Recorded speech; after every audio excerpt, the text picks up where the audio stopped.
Hello and welcome to another episode of India Through Judgments. This is a series where we talk about those historic judgments which made a substantial impact on India post-independence. Can Parliament amend fundamental rights? क्या संसद आपके मौलिक अधिकारों को घटा या बढ़ा सकती है? आर्टिकल 368 की डेफिनेशन क्या है? Has Article 368 made Parliament all too supreme? इन सभी सवालों का जवाब हमें मिला Golaknath versus state of Punjab 1967 में। ये वो टाइम था जब गवर्नमेंट्स बहुत कुछ कर रही थी in order to implement land reforms. उस टाइम एक फंडामेंटल राइट था, right to property, which was given in 1901F। अब राइट टू प्रॉपर्टी का फंडामेंटल राइट होना और स्टेट का लैंड रिफॉर्म्स करना, ये दोनों आपस में बहुत क्लैश करते थे।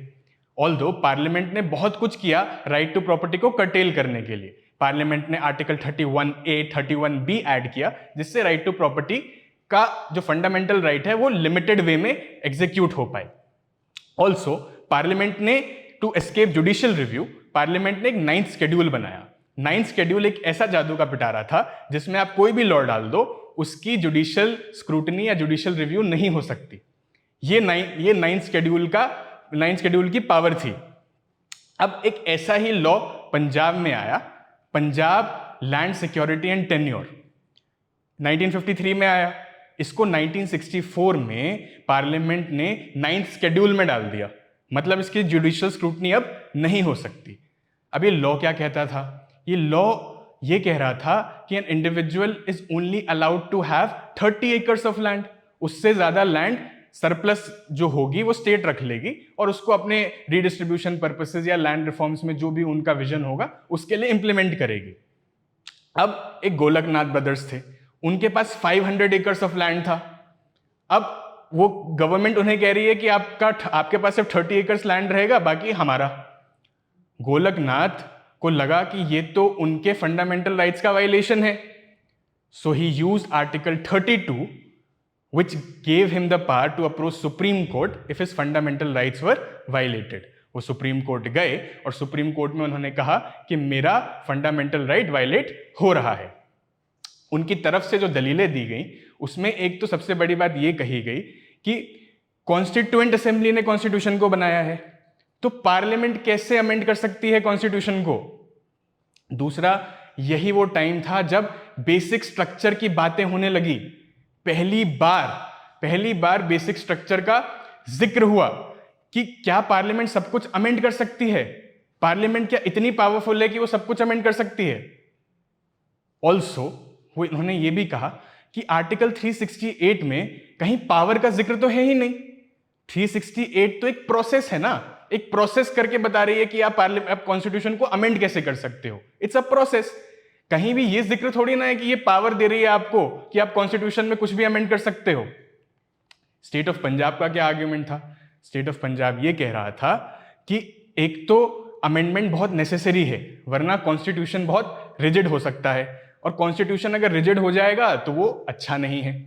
दूसरा, state of Punjab was saying that every part of constitution is equally important, तो सिर्फ फंडामेंटल राइट्स को क्यों हम इंपॉर्टेंस दे रहे हैं। बहुत वैलिड आर्ग्यूमेंट्स थे दोनों पार्टीज के।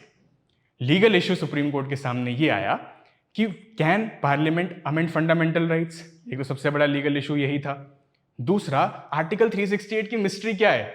आर्टिकल 368 क्या ऑर्डिनरी लॉ है या ये कॉन्स्टिट्यूएंट लॉ है? इससे हम सब कुछ अमेंड कर सकते हैं, क्या ऐसा लॉ है? सुप्रीम कोर्ट ने कहा सबसे पहले तो कि parliament can not amend fundamental rights. Parliament अब फंडामेंटल राइट्स को अमेंड नहीं कर सकती। Although in Shankari Prasad case 1951 Supreme Court said कि पार्लियामेंट फंडामेंटल राइट्स को अमेंड कर सकती है। इस बार in Golaknath case Supreme Court said that parliament can not amend fundamental rights. उन्होंने कहा, सुप्रीम कोर्ट ने कहा कि fundamental right is equivalent to natural rights. State can not take fundamental rights.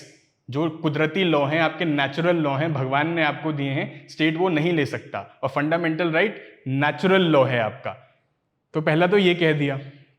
दूसरा कहा कि article 368 is just an ordinary law, ये एक सिंपल लेजिस्लेटिव प्रोसेस है, ये कॉन्स्टिट्यूएंट लॉ नहीं है। Supreme court also gave a doctrine of prospective over ruling. इसका मतलब ये कि हम फ्यूचर के लिए ये सेट कर रहे हैं। Supreme Court is bound to make decisions for the future.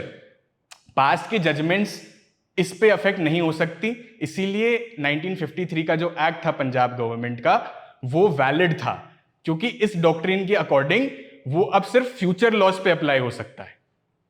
Parliament को कुछ तो करना था, तो पार्लियामेंट ने 24 कॉन्स्टिट्यूशनल अमेंडमेंट एक्ट लाया। उस एक्ट के अकॉर्डिंग उन्होंने गोलकनाथ जजमेंट को ओवरटर्न कर दिया। उन्होंने आर्टिकल 13 को ही अमेंड कर दिया। आर्टिकल 13(4) में ये लिख दिया कि 368 से जो भी होगा उसका 13 से कोई लेना देना नहीं है, खत्म बात। इस पूरे इंसिडेंट में हमें जुडिशरी वर्सेस लेजिस्लेचर का एक बैटल दिखा, लेकिन सबसे बड़ी बात जो इस पूरे केस में निकल के आई वो ये थी कि बेसिक स्ट्रक्चर का जिक्र होने लगा था, और अगले लैंडमार्क केस में मैं आपको बताऊंगा कि कैसे इस बेसिक स्ट्रक्चर डॉक्ट्रिन ने बहुत बड़ा रोल प्ले किया इंडिपेंडेंट इंडिया में।